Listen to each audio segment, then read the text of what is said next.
안녕하세요. 카고프레스 주간 뉴스 브리프입니다. 오래간만입니다. 추석 연휴하고 대체 휴일까지 좀 애매한 시점이라서 그동안 한 두 번 정도 주간 뉴스를 제대로 방송하지 못했습니다. 양해 부탁드립니다.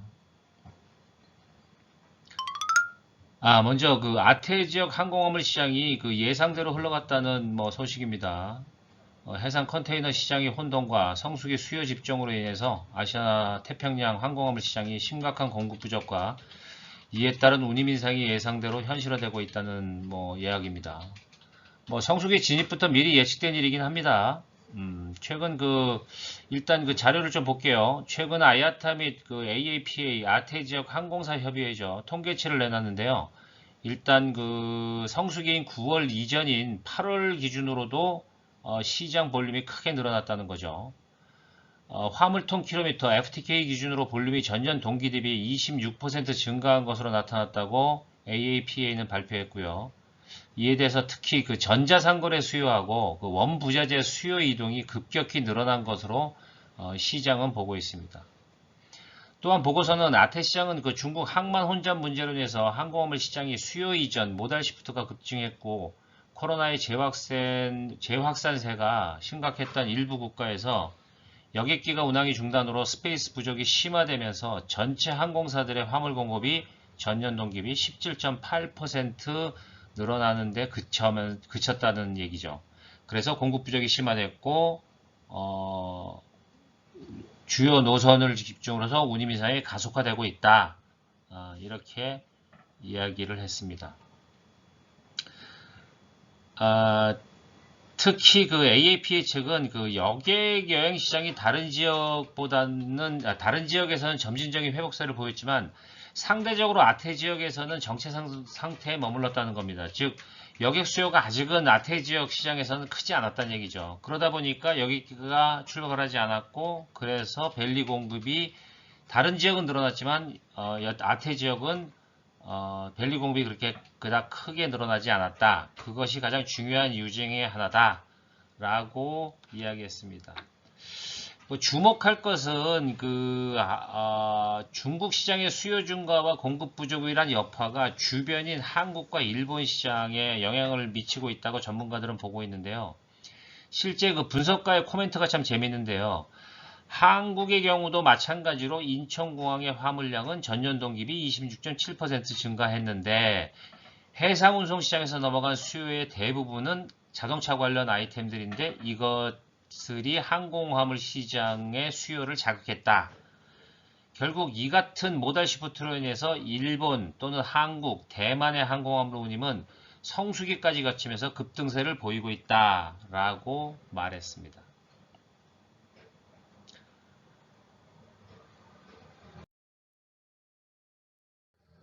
그러면 이와 연관해서 실제 운임 동향 뉴스를 알아볼게요. 아시아발 항공 운임이 거의 주 단위로 역대 최고치를 계속 경신했다는 소식입니다.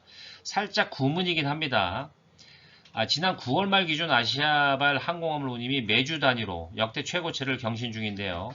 특히 태풍이나 자연재해의 영향으로 중국의 골든위크의 연휴의 영향까지 겹치면서 10월 초까지 이 같은 상승세가 계속 이어질 것이라고 항공화물 시장 분석가들은 판단하고 있습니다.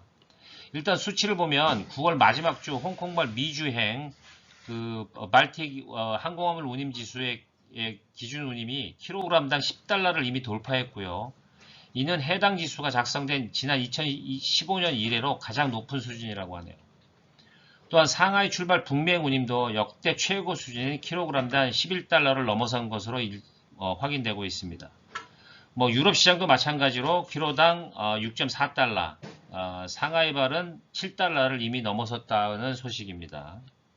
물론 이 같은 운임은 운임 지수 기준입니다.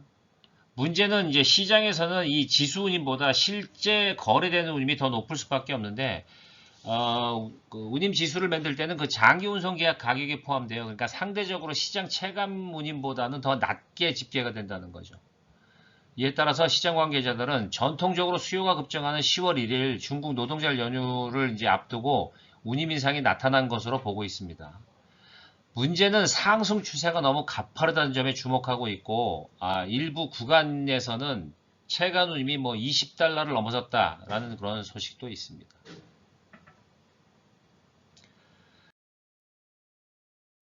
다음은 해운시장 동향입니다. 하주들이 선사들의 운임의 부대 비용 징수에 강력 반발하고 있는데요. 실제적인 행동에 옮겼죠. 이에 따라 미국 FOMC가 그동안 운임은 시장 경제 논리다, 시장 논리에 맡긴다는 자세에서 벗어나 운임이 아닌 그 비용 부분에 대해서 부대 비용 부분에선 선사 수수료의 부과에 좀 문제가 있는 게 아니냐라고 규정 마련의 검토에 들어갔다는 소식입니다. 이는 해운 컨테이너 선사들이 D&D 수수료, 그 최선 채화료죠.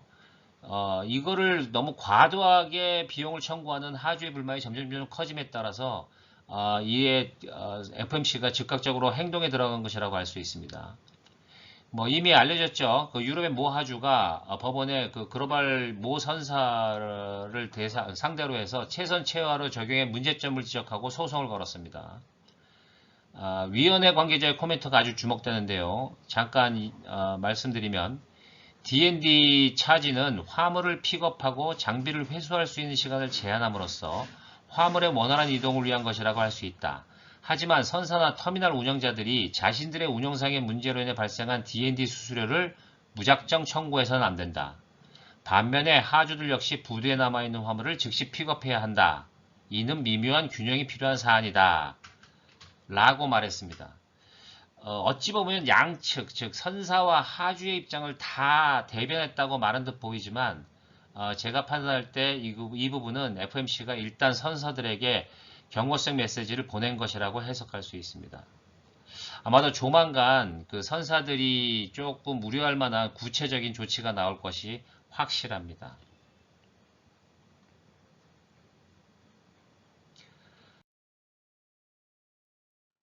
이와 관련해서 마찬가지로 그 해상 운임에 관한 그 최신 뉴스 동향 소식을 전해드릴게요. 지난 10월 초 기준으로 중국발 미국향 해상 운송비가 급락했다는 소식입니다. 운임이 뭐 천정부지로 계속 오르다가 잠깐 떨어졌는데요. 중국발 미국향 해상 운임이 그 비수기하고 최근에 알려진 그 중국의 전력 위기에 따라서 중국 제조업이 둔화되기 때문에 9월 초에 기록했던 최고 수준의 운임 수준을 기록한 이후에 처음으로 하락한 모습을 보였다고 매체들이 전하고 있습니다. 실제로 상하이 포딩 관계자는 지난 9월 30일 기준으로 중국에서 미국 서부 해안으로 향하는 40피터 컨테이너 운송비가 대략 15,000달러에서 8,000달러, 18,000달러로 거의 절반으로 떨어졌다고 말했습니다. 그러니까 15,000에서 8,000달러가 됐다는 얘기죠. 미 동부 스팟 운임도 2만 달러 이상에서 15,000달러 미만으로 약 25%가 떨어졌다고 전했습니다. 물론 팬데믹 이전에 일반적으로 우리 40부터 1,500달러였던 거면 여전히 해상 운송비는 뭐 말도 안 되는 고공행진의 수준인 거죠. 다만 한 가지 운임의 상승폭이 한풀 꺾인 게 아니냐는 선사 관계들의 반응도 전했습니다. 지수 관련 분석가는 실제로 9월 30일 발표한 그 상하이 컨테이너 운임 지수 SCFI 기준으로 해서 4,614.10포인트를 기록했다고 말했는데요. 이는 전주 대비해서 2969포인트가 하락했다는 것입니다. 이 분석가는 남미 등 일부 노선을 제외하고 미주, 유럽, 지중해, 중동, 호주, 뉴질랜드 노선에서 일제히 운임이 꺾였으며 이는 장장 21주 만에 꺾인 것이라서 주목된다고 발표했습니다. 다만 이를 두고 해석이 좀 엇갈립니다. 해운업계에선 20주 동안 가격이 쉼없이 오르기만 했던 해상 운임이기 때문에 일시적으로 조정된 것이다 라고 보기도 하고 있고요. 반면에 일부에서는 연말 비수기가 이제 서서히 임박했고 최근 중국의 전력 위기로 수요가 조금 줄기 때문에 투기 세력이 선봉량을 내놓은 결과에 따라서 운임 가격이 떨어졌다 이렇게 보는 부분도 있습니다. 뭐 제 개인적인 판단입니다만 저는 잠시 주춤한 것이라고 봅니다. 일단 골든위크에 집중된 수요가 빠졌으니까 말입니다. 하지만 두고 볼 일입니다.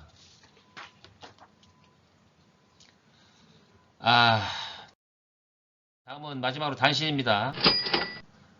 포도도 긴급 경영 안정 지원 자금을 받는다는 소식입니다. 최근 키파는 중소벤처기업과 중소벤처기업 진흥공단이 지원하는 긴급 경영 안전 자금을 추가 확보하고 국제물리기업 즉 포도들도 이를 받을 수 있는 대상에 편입시켰다고 발표했습니다. 긴급 경영 안전 자금이란 그 물류비를 안정적으로 지원하기 위해서 나라에서 주는 돈인데요.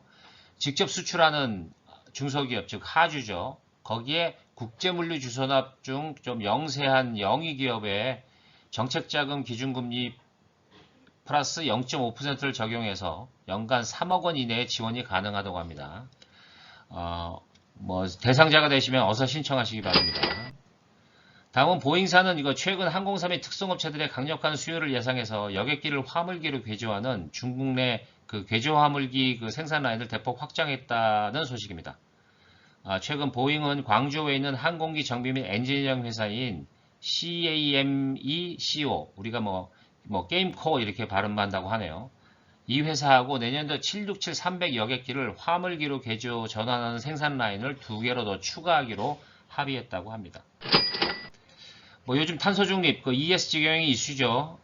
델타항공이 미래의 탄소 중립 항공사로 거듭나기 위한 노력의 일환으로 환경에 실질적인 영향력을 미칠 수 있는 주요 환경 이니셔티브 3곳에 가입하면서 ESG 경영에 박차를 가했다고 발표했습니다.